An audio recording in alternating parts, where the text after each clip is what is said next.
बताए सर, आज जो है ज़ियाउल्लाह शरीफ ने जो है मीडिया के सामने नाराज़गी का इजहार किया है कि उन्होंने जो है कौम की तरक्की के लिए वक्फ बोर्ड से एक जगह अग्रीमेंट पर लेकर जो है कौम के लिए कुछ अच्छा काम करना चाह रहे थे।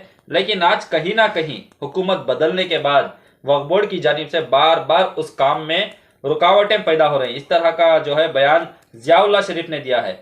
तो आपका क्या कहना है कि पहले जो है वक्फ बोर्ड की जगह अग्रीमेंट पर दी जाती है, जब वहां पर तामीर का काम शुरू होता है फिर से वक्फ बोर्ड वालों ने वहां पर रोक लगाने की कोशिश कर रहे हैं।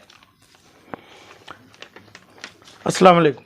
आप लोगों के वीडियो से आज जो गुजरात देखा मैं एक दो जनों का, उसमें एकदम बयान साफ था कि भाई इनको गुंडे लोग, इन्हों जो बोलने का मतलब अनलॉफुल लोग इनको डरा रहे हैं, इनके कॉन्ट्रैक्टर्स को रोक रहे हैं, सरकार में गुंडे हैं, वक्फ बोर्ड गुंडागिरी कर रही है, वक्फ बोर्ड गुंडों को इस्तेमाल कर रही है। यही जनाब ज़ियाउल्लाह शरीफ साहब बोल रहे हैं आपके सामने। यानी इसका मतलब एकदम स्ट्राइट सवाल है कि भाई गुंडे इनको रोक रहे हैं। इन्हें वो गुंडे का मतलब हेंचमैन बोलते हैं। तो इनका काम क्या होता था, उनके ऊपर एक एफआईआर लगावें, इनके पास जो अपना अग्रीमेंट है वो अग्रीमेंट है यानी जो भी अंडरस्टैंडिंग है उसके ऊपर एक अपना सरकार कार्रवाई कराएं, ये ड्यूटी थी। तो बेंगलुरु की, कर्नाटका की शानदार दावत करना, शानदार लोगों को दावतों में बुलाना, बिरयानियों में और दूसरों में तब्दील कराना, वो उनकी ड्यूटी नहीं थी। पुलिस को लेना था इन्हों और सीबीआई की मांग करना था, करके ये करना इनका काम था। वहाँ पर इन्हों बुजुर्ग आदमी वो नहीं करे, तो ये दावतनामा में चले गए। तो इनके बोलतेपन में क्या है, यानी 20 या 30 हज़ार स्क्वायर फीट जो वक्फ बोर्ड वाले दिए उनके पास अग्रीमेंट करें। तो अग्रीमेंट क्या किए, तो मुझे क्या तरस आ रहा है कि भाई ऐसा लिटिगेटेड जगह में क्यों करे, ज़ियाउल्लाह क्यों करे, इनको अपना मार्थहल्ली में, अपना टिप्पू संद्रा में, अपना फला में, जिस जगह बच्चों को प्यार से पढ़ाते हैं, इल्म देते हैं, आईएएस पढ़ाते हैं, आईपीएस पढ़ाते हैं, हर जगह बच्चा आता है। मैं खुद आता हूँ, मेरे ही बच्चे आ सकते हैं। इनको एमजी रोड, कामराज रोड, विधानसभा के बगल में ज़मीन चाहिए नहीं है। और सरकारी ज़मीन के ऊपर क्यों आप आंख रखें? ये ज़मीन के ऊपर कितने लोग आंख रखे हैं ऐसे सरकारी माल के ऊपर? सरकारी माल, सरकारी सिक्योरिटी है आलम पाशा के लिए। ये आलम पाशा के बड़ों का माल है। वक्फ बोर्ड औकाफी माल है, औकाफी बुजुर्गों का मुर्दार माल क्यों ज़ियाउल्लाह शरीफ लेना चाह रहे हैं? क्या उनके पास पैसा नहीं है? ये जो माल है 50 से 75 से 100 करोड़ का माल है, यानी 30,000 रुपये से कम माल स्क्वायर फीट नहीं है वहाँ पे।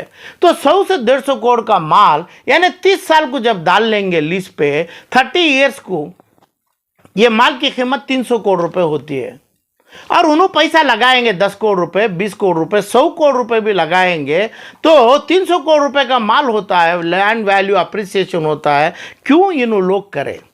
तो इनको बोल रहे हैं कॉन्ट्रैक्टर को पैसा दिए, 10 करोड़ रुपए दिए, 5 करोड़ रुपए दिए, कॉन्ट्रैक्टर को 100 करोड़ रुपए दे दिए। कौन है इनका फेक कॉन्ट्रैक्टर? कौन है? कॉन्ट्रैक्टर को पैसा दिया गया तो ये नाम आप लोग मीडिया वाले क्यों नहीं पूछे कौन है कॉन्ट्रैक्टर? एक्सकेवेशन करे क्या कानून से किए? कौन इनको प्लान का अप्रूवल दिए? प्लान क्या बीबीएमपी दिए? क्या वक्फ बोर्ड का सील मारे? और कौन दिए? और एग्रीमेंट में कौन साइन किए? एक्चुअल ये जो ज़मीन आता है, नेशनल वक्फ डेवलपमेंट कॉरपोरेशन पेपर में एडवर्टाइजमेंट पब्लिसिटी करके बिल्डरों के पास ईएमडी लिया है एक ज़माने में। चंद वो बिल्डरों का ईएमडी वापस नहीं किया है। यही ज़मीन, यही बड़ा मकान का, यही प्रॉपर्टी के ऊपर चंद महीनों से, सालों के पहले कैंसिल हुआ है क्योंकि वैल्यूएशन कम में दिया गया करके। वो कौन किया? गवर्नमेंट ऑफ सेंट्रल किया। वैल्यूएशन कम है, मुसलमानों को इसका जो प्रोसीड आता है कम है करके कैंसिल किया गया। अभी रिकंसिडरेशन में है, वो वहाँ पे है। क्या वक्फ बोर्ड को तो पता नहीं क्या? इन्हें जो शाफी सादी जो आदमी है, जो अक्यूज है शाफी सादी, वो अक्यूज को पता नहीं है क्या कि भाई ये माल का ईएमडी नेशनल डेवलपमेंट वक्फ डेवलपमेंट कॉरपोरेशन के ज़रिए से ये एडवाइज़र है, ये गवर्नमेंट ऑफ इंडिया का। तो लोगों को लेके पैसा कॉन्ट्रैक्ट देके काम करना, इनका काम क्या है? जियाउल्लाह का काम क्या है? फाइनेंशियल रिपोर्ट कहाँ है? कहाँ देखे लोग? इनके पास जो पकाते आए, आज पकाते आके जो खाना बिरयानी की तकसीम किए, उनको खुद दिखाना था कि भाई ये मेरा रिपोर्ट है, ये मेरा कॉन्ट्रैक्ट है, ये मेरा फाइनेंशियल है, इतना कमाई आएगा, इतना मैं फ्री करूँगा। फ्री पढ़ाने का बच्चा लाल बाग में बैठ के ही पढ़ेगा क्या? क्यों नहीं पढ़ता है? अपने हज भवन की जगह कांगी तिप्पसंद्रा में, अब एक जगह फलान जगह है, अब एक क्यों नहीं पढ़ते हैं? क्यों अपना खास पैसा डाल के नहीं करते हैं? इतनी जज्बात है जियाउल्लाह को कि भाई अपना पैसा डालना। तो ये 20 है ना, आधा एकड़ ज़मीन तो तकरीबन 20-40 लाख को भी मिलती है, 2-4-5 करोड़ को भी मिलती है। की खरीद के उनके बेटे नवासों के ऊपर, बेटियों बीवी के ऊपर नहीं करते हैं इन्हों? ये क्या माल का एग्रीमेंट किया है? तो आलम पाशा की ड्यूटी है, इसमें सीईओ साइन किए रहे, वो पेपर अपने पास आना चाहिए। आप लोग अंधे हैं, आप लोग ऐसे ही दावतों में जाना चाहते हैं। वो पेपर काम पूछा उनका, जो पेपर में साइन हुआ, जो प्लान में अप्रूवल हुआ, ये पेपर में सीईओ जो परवेज खान है, कौन भी साइन किए रहे, तो परसों को जेल जाएंगे। जेल भेजता है आलम पाशा। कैसे साइन कर दिए उन्होंने? क्या पावर से साइन किए? गवर्नमेंट ऑफ कर्नाटक का अप्रूवल चाहिए, 30 ईयर्स के ऊपर लीज चाहिए, तो अप्रूवल लेंगे, अप्रूवल लेके उसके बाद अपना ये करें। तो कौन से पेपर एडवर्टाइजमेंट किए परवेज खान? कौन से अखबार से एडवर्टाइजमेंट? कितने 100 अखबार में एडवर्टाइजमेंट आया? जैसा नेशनल वक्फ डेवलपमेंट कॉर्पोरेशन किया, यही जमीन के ऊपर पेपर में देना है, तो गरीब कौन है, साहूकार कौन है, पब्लिसिफिकेशन के बाद पता चलेगा कितने लोग बिड करेंगे। बिड गरीबी करेंगे, हमें बच्चों को फ्री पढ़ाएंगे, हमें बच्चों का इल्म देंगे, ऐसा नहीं आएगा। कमाई बच्चों के लिए, कर्नाटक के पूरे यतीमों के लिए, मजबूरों के लिए, मुसलमानों के लिए कितना पैसा आएगा एक साल में? यानी ये पागल भी धंधा किया तो बैंक वाला जो तिजारत में देता है 5 साल में ब्रेक इवन, यानी जो पैसा डाला उतना निकलना है। तो इतनी कमाई कमाना है, 5 साल में कमाना है, तो पूरे 30 साल को तकरीबन पूरे कर्नाटक के लोगों को पैसा तकसीम कर सकते हैं। पागल किस्म से जो जियाउल्लाह शरीफ बात करता है, ये बात सुनते हैं तो इसमें अरेस्ट होने वाले कौन है? सीईओ, उस टेम्पो का जो सीईओ है, चेयरमैन रुश्वत लिया होगा, चेयरमैन लिया होगा, अब इंटरनल मीटिंग में एंटी रूम में साइन करवाया होगा। साइन चेयरमैन का नहीं चलता है, ये अनवर बादशाह का साइन नहीं चलता है, साइन चलता है परवेज का, जो अभी इनकम्बेंट सीईओ है, उस टेम्पो के भी थे। तो साइन करना है तो कौन सा गवर्नमेंट उसको अप्रूवल दिया? कानून रूल्स क्या है, रेगुलेशंस क्या है? कौन से अपने पेपरों में लोग जाते हैं? मीडिया, जर्नलिज्म, आप लोगों को भी पढ़ाई पढ़ाना है, पढ़ाते हैं हमें पूरा। क्या पढ़ाते हैं कि भाई जर्नलिज्म की पढ़ाई है। जर्नलिज्म के सवाल क्या है? जर्नलिज्म में कहाँ एग्रीमेंट की कॉपी दो, कौन एग्रीमेंट किया, प्लान कौन अप्रूवल किया, कॉन्ट्रैक्टर को पैसा दिया, कॉन्ट्रैक्टर का काम रुका तो पुलिस के पास गया क्या, कॉन्ट्रैक्टर को पैसा क्यों दिया? अपने वक्फ बोर्ड के पीछे एक बार जो बड़े मकान का जब डिस्ट्रक्शन किया गया, चेयरमैन और वो कोई एक चिक्कड़ आदमी मिलके, उस टाइम पे हम जाके हम मेरा तोहफा अपने सीईओ के नाम से दिया था चेक में, छोटा मेरा से जो होगा, मैं 10 रुपये दिया, 101 रुपया दिया, उनके नाम से दिया था। ये पैसा कहाँ दिए, किसको दिए 10 करोड़ रुपए? क्यों बोलते हैं ये आदमी, झूठ बोलते हैं, मौत का डर नहीं है, मौत का याद करते हैं, क्यों ऐसा बोलते हैं? ये पैसा अपने कॉन्ट्रैक्टर को दिए, कैसा दे सकते हैं? कॉन्ट्रैक्ट अपना फर्म में डाल के पैसा दिया, मैं 100 करोड़ देता हूँ, 100 करोड़ बताओ, 100 करोड़ अपने बजट में बताओ, फाइनेंशियल रिपोर्ट लाइए और बिल्डिंग का प्लान लाइए, वो बिल्डिंग में क्या क्या होता है बोलिए, मार्केट वैल्यू ऑफ प्रॉपर्टी बताइए, उसका किराया बोलिए, उसका इनकम बोलिए, वक्फ बोर्ड को कितना जाएगा और ये इंस्टीट्यूशन को कितना आएगा। और ये बोलते हैं मावली की प्रॉपर्टी भी करता हूँ। क्यों बोलते हैं? ये उम्र में इनको टॉयलेट और पेशाब खाना नज़दीक होना चाहिए, क्योंकि दूर नहीं जा सकते। तब ये प्राइम प्रॉपर्टी इनको क्यों होना चाहिए? ऐसे तमाम चीज़ों को 25 किलोमीटर के बाद जाइए, मेट्रो में बच्चा आएगा पढ़ने, आपका पैसा लगाइए, आपका खून का खतरा लगाइए, और मुर्दार का गोश्त क्यों लगाते हैं? मुर्दार का गोश्त क्यों उठाता है तुम्हें? इसमें मुझे भूख है, मुझे मेरी तमीज़ से, मेरे सब्र से मुझे ख्वाहिश है कि भाई ये लोगों को जेल करूं मैं, यानी सीईओ को करूं। अब बताइए आप मंत्री जी को, बताइए आपने माइनॉरिटी डेवलपमेंट कॉरपोरेशन को करने दो, इनको आलम पाशा करवाएगा, कॉन्ट्रैक्टर को जेल करवाएगा, प्लानिंग अथॉरिटी को कराएगा जो आदमी इनके प्लान के सिक्के पर सिक्का भाया है। ये क्या हुआ अपना लिटिगेशन जो पुराने नेशनल डेवलपमेंट कॉरपोरेशन में कई सालों के पहले पेपर हिंदुस्तान भर पेपर पे दिया गया, यही तरीका होना चाहिए। ये बोलता मैं पैसे वाला। अभी शर्त लगाता हूँ ज़ियाउल्लाह से, आलम पाशा साहबी की जमात है, और दुश्मन जब आए तो हज़ार लाखों में आए, 100 या 200 जमात यानी हथियार लेके लोगों को भगाया, मारा, उनका खून पिया। ऐसा आप लड़ो ना, आप आलम पाशा से लड़ो ना, आप आलम पाशा जैसे 50 लाख आदमी है कर्नाटक से लड़ो ना। तुम्हारा नाम क्यों डालते हैं? क्या तुम्हें क्या बनना चाहते हैं? पैसे वालों का नाम क्या था? और वो लोगों की खबर क्या बना के बताया है आज हमारे हदीसों में, कुरान की रोशनी में क्या बताया है? तुम पैसे वाला अकेला कैसा बोलता है? तुम अकेला पैसा वाला। ये पेपर में जो कानूनी रूल्स का वक्त का रूल है, यानी मुर्दार माल कैसा उठाना है, तो पेपर में एडवर्टाइजमेंट करना है, 30 साल के ऊपर सरकार के पास परमिशन लेना है, इसका इनकम का सबूत डालना है। ये इनकम के बाद कितना आएगा? 5 साल 6 साल में इनकम आ जाएगा जो पैसा डालेगा। 30 साल क्यों चाहिए तुम्हारे को बिल्डिंग है? अरे भाई जब प्रॉपर्टी 60 या 100 करोड़ के ऊपर तुम्हें 20 या 30 करोड़ डालेगा, 100 करोड़ भी डालेगा, 200 करोड़ कमा सकते हैं हमें 6 साल में। अब कमाओ नहीं कमाओ, तुम कौन होता है बोलने?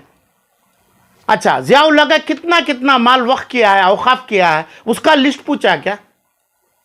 अरे ये लिस्ट के साथ वक्फ बोर्ड में लिखा था क्या? मेरे तकरीबन 2000 करोड़ का माल मैं अपना औकाफी किया हूँ, मेरे ये माल मैं छीन नहीं सकता हूँ, ये माल फलां का है, फलां बुजुर्ग का है, ये वहाँ पे दफन है, ये माल मैं लेता हूँ, मेरे को ये माल दीजिए। आपका माल कितना किया? क्या शर्म आती नहीं है जो बिरयानी खिलाने वाले को और बिरयानी के ऊपर सही होने वाले को?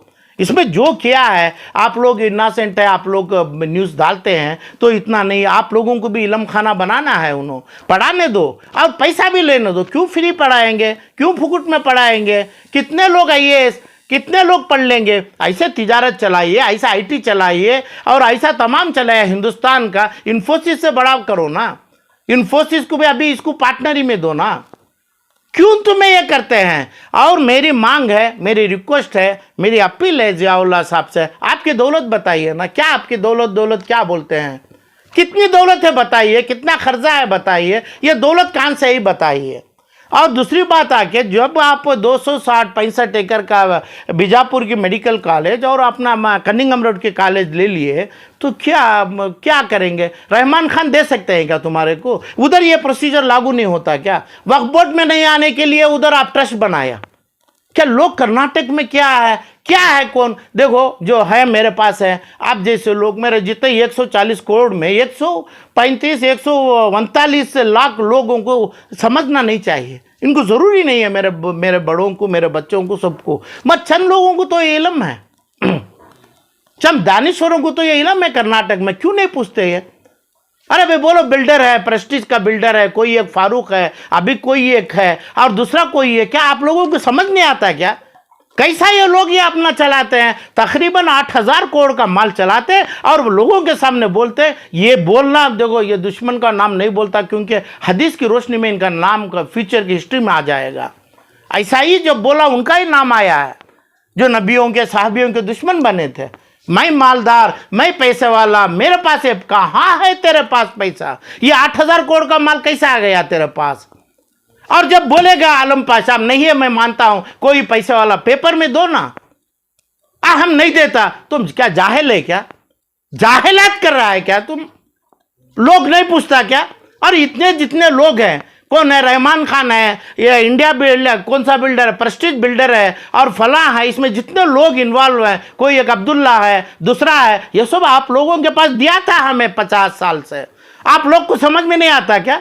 कौन है ये जियाउल्लाह और उसका बेटी, उसका दामाद, ये तमाम से चीज संभाल के आप लोगों के सामने शान करता है। किसके? मुर्दों के माल के ऊपर, मरहूमों के माल के ऊपर। उसमें भी चद्दर का पैसा पड़ा है, जो कॉलेज जो दोनों में भी। और वो ये भी बोलता हूं मैं कि मेडिकल कॉलेज का आपके पास 80 लाख रुपए होगा, दूसरा कॉलेज चला है तो 2.5-3 करोड़ रुपए जाएगा।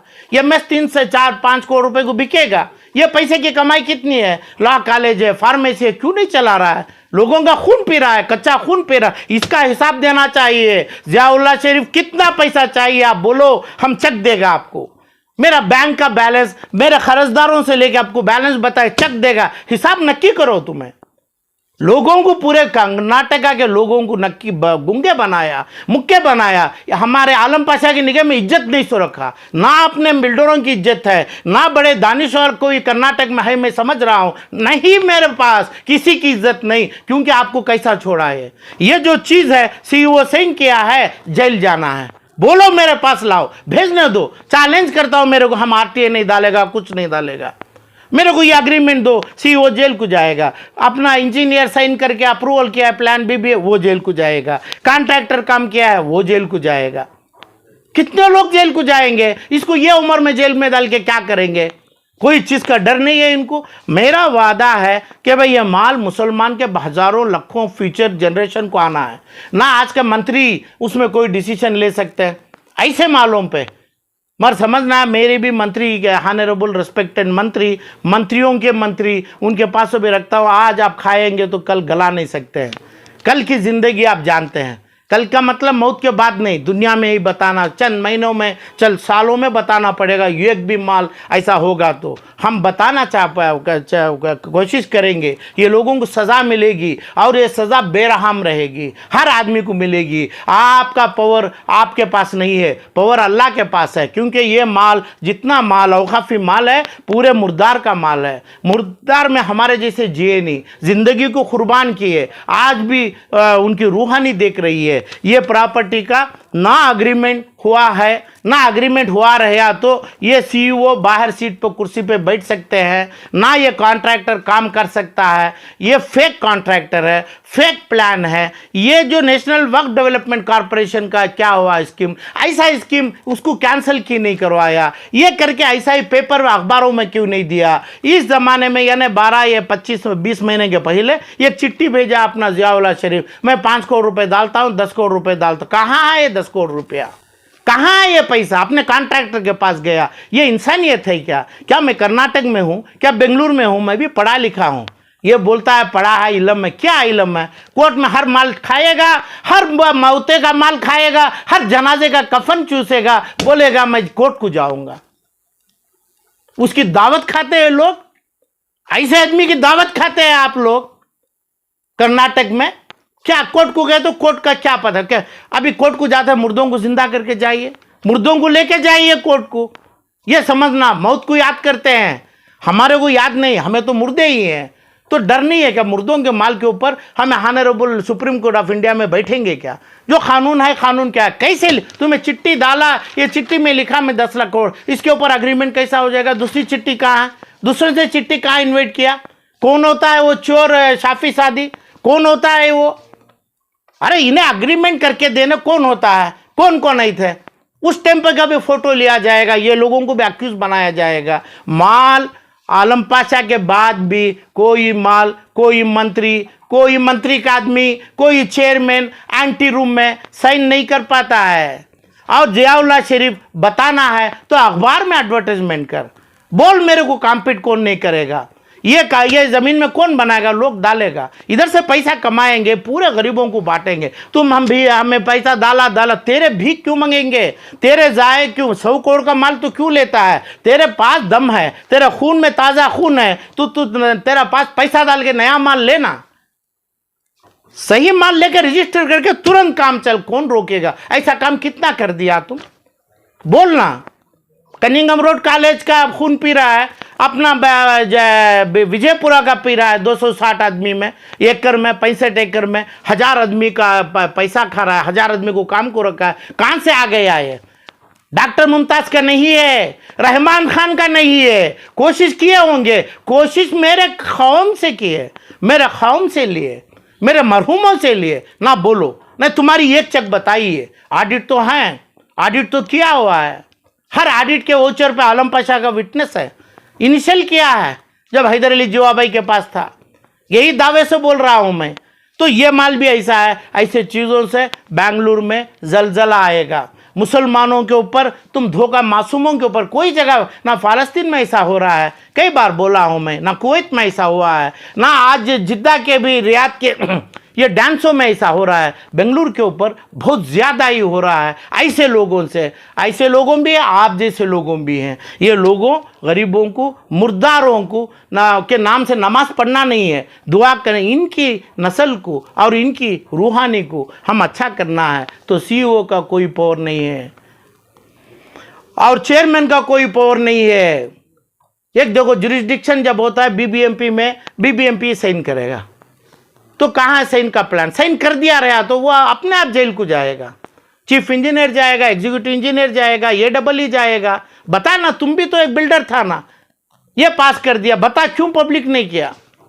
और CEO भी बोलना है, हम बहुत जल्दी ये चीज़ के ऊपर, जैसा बिल्डिंग खड़ेगी, जैसा ये लोगों के हेंचमैन आएंगे, हम कानून में जाएंगे। कानून में हम जब कोशिश, स्टेट गवर्नमेंट से मदद नहीं मिलेगी, सेंट्रल गवर्नमेंट की मदद ज़रूर मांगेंगे। हम CBI तो थोड़ी है हमारे को, हर चीज़ में हम करेंगे जो हकूक़ देने के लिए मेरे पूर्वजों का माल आज के जो अपायज हैं वो लोगों को देने के लिए हमें कोई हद तक नहीं देखेगा कि भाई CBI की कोर्ट में, FEMA के कोर्ट में, PMLA के कोर्ट में, ACB के कोर्ट में, CRPC के कोर्ट में आप लोगों के सामने काला कपड़ा डाल के आपका कफन बनाएगा, आपके सर पे चुरुक मारेगा, आपको फांसी की सज़ा मिलेगी। हम उसके ऊपर रहम नहीं करेगा। आलम पाशा, हिसाब दीजिए, जल्दी हिसाब लाइए। बोलो, कोई पावर नहीं है, कोई चीज़ नहीं है इसके ऊपर, यानी ज़ियाउल्लाह शरीफ का, यानी वक्फ बोर्ड का। वक्फ बोर्ड चाहिए तो इसको पूरा करेंगे।